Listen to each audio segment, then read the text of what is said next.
Hi there, this is Amanda Frankel with Our Crafty Playdate, and today we are working on another Throwback Thursday. Love this card. It is very simple, very cute. I am going to teach you a couple extra little tricks with this flower. So, if you haven't been following on Thursdays, my friend Robbie and her link will be in the description below. My friend Robbie and I have been doing Throwback Thursday to teach you how to use some things that are current along with some things that are retired to help use up your stash, but at the same time still, keeping it fresh. We each are making two card kits. So each kit, we only make five kits, and they're selling out on both of our kits. So if you want one, let me know right away before it sells out. But our kits include everything that you see except the stamped image. You will have to add your own stamp at your house. I'm sure you have a stamp that would work great, but if not, this stamp set will be listed in the description below. Actually, a lot of this stuff will be listed in the description below. And in addition to that, I will list in the description a couple things you could use to substitute if you want to try and make this at home with some things that you have, or some things that are current. I will list them below, but some of these things are retired. So in this card specifically, the stamp is current. This paper is Flirty Flamingo. It's current. The white is current. But the embellishment, this punch that punched this flower, this ribbon, and this paper are all retired. So it's using the new, right, Flirty Flamingo paper, white paper, stamp set, and then using the retired ribbon, paper, punch, and embellishment. It's kind of a fun thing to do. You should really stretch yourself and try and do something like this to expand your craft supplies. And if you don't want to do that, because it's a lot of work, just let us know, and we will send you a kit that includes all of the things that you see here, except for the stamped image, enough to make two complete cards. All right, let's get started. We, as I said, are using Flirty Flamingo. I'm kind of obsessed with pink right now. I've got to tell you the truth. I really am. I don't know if you remember last Thursday. If you didn't see it, it's super cute. I made a pinwheel card. I thought I had it here, but maybe I don't. Using pink also. I'm a little obsessed. But look, this Flirty Flamingo is a little oranger than this other pink. So maybe you can just give me that. All right. It really is like a bright corally pink, kind of what you would imagine a flamingo to look like if he ate a whole lot of fresh fish. Okay, so we're using a Flirty Flamingo base and just a standard white panel that looks like this. Okay, so a standard panel is just 4 by 5 1/4. That's just kind of your normal panel, and that's what I'm using on this. The next thing that we are going to be using is some of this paper. So this paper that is retired here is called Pick a Pattern, and it had some cute, completely different papers in it. So had some black and white. I loved this one. We last Christmas had a Glamper little die that you could get, sold out right away. But I got one, and I made lots of little glampers. Oh, got some dimensional stuck here. Lots of little, this holds little 3D thing, but I made lots of little glampers to go with this paper, using retired stuff in Flirty Flamingo on the bottom where this blue is. It was so cute, seriously. So that's this one. Dinosaurs, some art stuff, photography, all kind of, I don't know. To me, it's like 60s art, but it could be, and there's the paper that we use. So we are using that paper, and the piece that we are using today is 4 by 3, and I forgot to cut it. So I'm going to do that real quick. So this strip is 3, and I'm going to cut a piece here that's 4. No problem. That's even an old trimmer. I have the new trimmer. I just don't have it handy. All right, so there is my paper there. Now, we have done a lot of ribbons that go across. Don't forget that you can do ribbons that go down, too, on your card. We're using the bow maker because it's my favorite thing. If you need one, there will be a link below that you can order one. My friend's husband makes them. They're not through my website, through Stampin' Up. He makes them, so I have some here that he's made. Oh, came loose. Sprung a leak. All right, here we go. Anyway, he made these for me, and they're great. You can make all different size bows with them. They're fabulous. Seriously. Okay. I'm going to tie that tight, tight, tight. Give it a little pull, or as I like to say, I'm going to be bossy with it. So my daughter, she said, one time somebody was accusing her of being bossy, and she said, I'm not bossy, I'm helpful. All right, so anyway, so there is our ribbon, and I could tape it on right now, and I'm still, you see how I still leave it on the spool?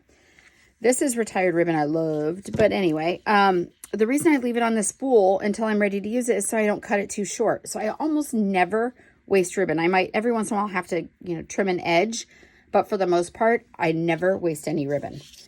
Okay, that's just a trick.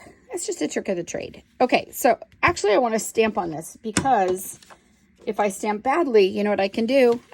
Two sides of paper. If I stamp here and it's bad, I could just do this and cover it, right? Or I could flip it over. Lots of options for my mistakes. See how I plan ahead for some mistakes? Okay, so this is a stamp from a great set that I hope I can find on my table. Oh, it's called Very Best Occasions. This one is not in your annual catalog. It's not in your big catalog. It's actually in the spring occasions, we call it the mini catalog, but it's not really that mini, it's just skinny. It's a longer catalog with purple on the front. You'll know the one I'm talking about. It's the spring one, and it's in the back of the things that we're carrying over. So it was in the fall catalog, and I used this in Christmas Club, you might remember. But I'm using today the Endlessly Grateful, because what a great sentiment that is. Oh, upside down.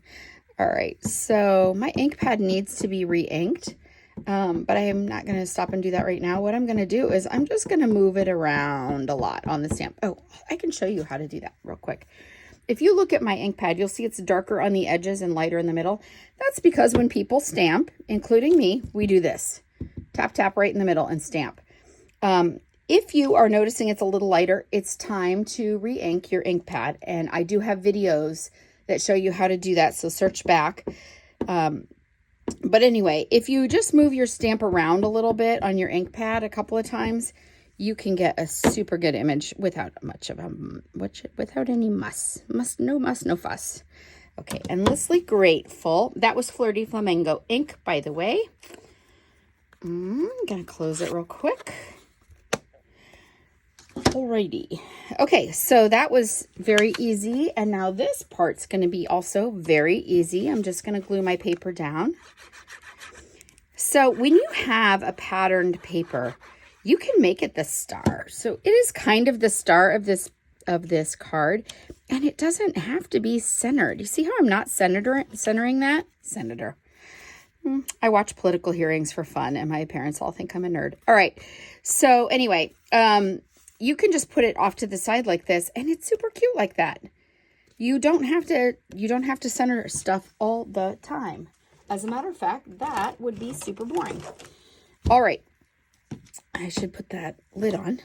I forget to put the lid on, then the next video you see me shaking it.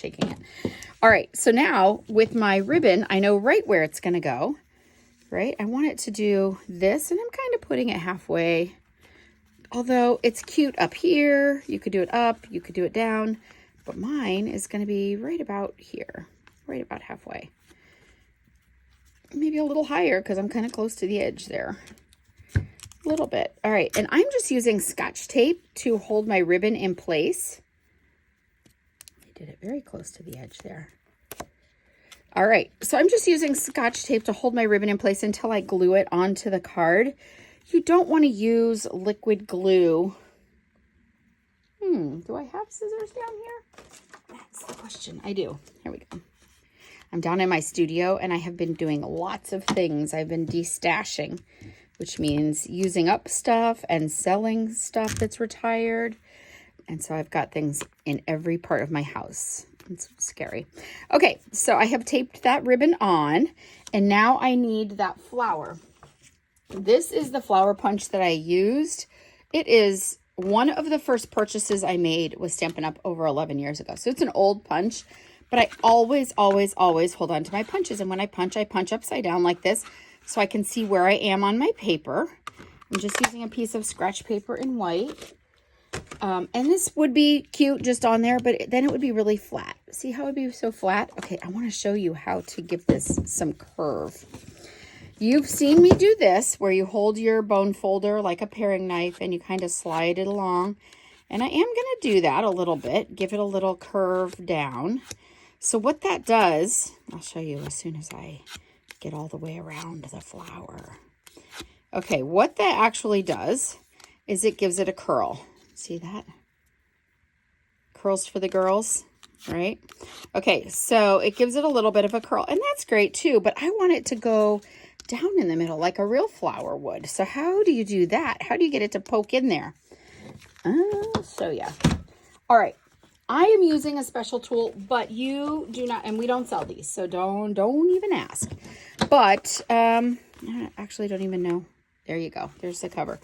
It's a little folder, and it's got these ball tip things. You don't have to use these ball tip things. If you don't have them, you could use the tip of your glue.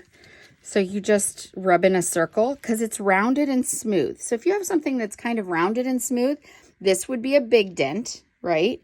And all these different sizes are smaller dents. So if you don't have this one, but you have, let's see, a pen like this, you could use this edge because it's kind of rounded and smooth.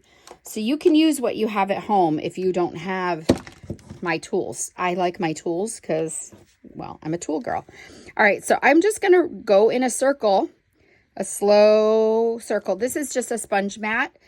Absolutely, it's a little firmer than my Stampin' Pierce mat, but you absolutely could use your Stampin' Pierce mat. It would be a great use for it here. And I'm going to go a little bigger than my gem. So now you can see it. My flower goes down in the middle, and then it goes out still on the edges. If I want it to curve more on the edges, I just flip it over and like color in a circle around those petals.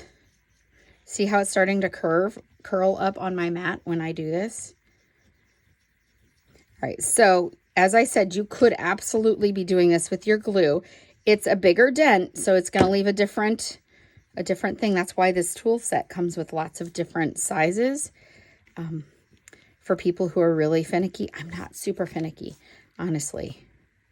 All right, and I'm going to go down in the middle. And now you can see how my flower is kind of curled. See that? And it just looks a little bit more like a natural petal. All right, I'm going to put this back with this because you know what I'll do? Throw it in this big pile that you can't see. Well, you can kind of see, but not really see here, and it's crazy. All right, now I need a dimensional. So let's get one out here. I'm just going to use one. You do not need, a lot of people like to pretty much wallpaper their houses with their dimensionals. You really don't need to do that. You can just, and I'm just going to put it right in the lowest little divot of my flower there. All right, and he's just going to stick on in the middle. And then the retired accessories that I'm using are these. This is the gold faceted gems. I loved these. They came in gold. As you can see, I stockpiled them. They came in gold, and they also came in clear. And the clear ones, you could color with your Stampin' Blends marker and make them whatever color you wanted. But we are using gold here. And this is not the proper tool. Your scissors are not necessarily the proper tool to do that. We have a great tool for that, but I don't have it here at my table. All right, and I'm going to put this in the middle, as much in the middle as I can. And once you get it where you want it, I'm just chasing it around. You just give it a little push, and there you go. Oh, got to glue it back on. Okay, so again, we only each have 2 kits, or 5 kits, I'm sorry. 5 kits. Each kit makes 2 full cards. It's only $5, and it includes postage. So it is a steal of a deal.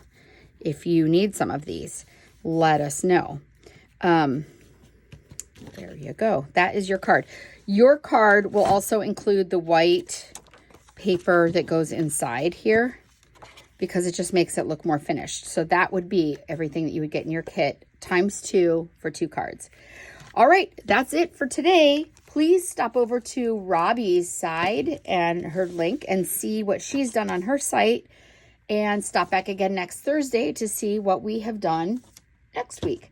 Thanks so much for coming. Hope you have a great day. Bye-bye.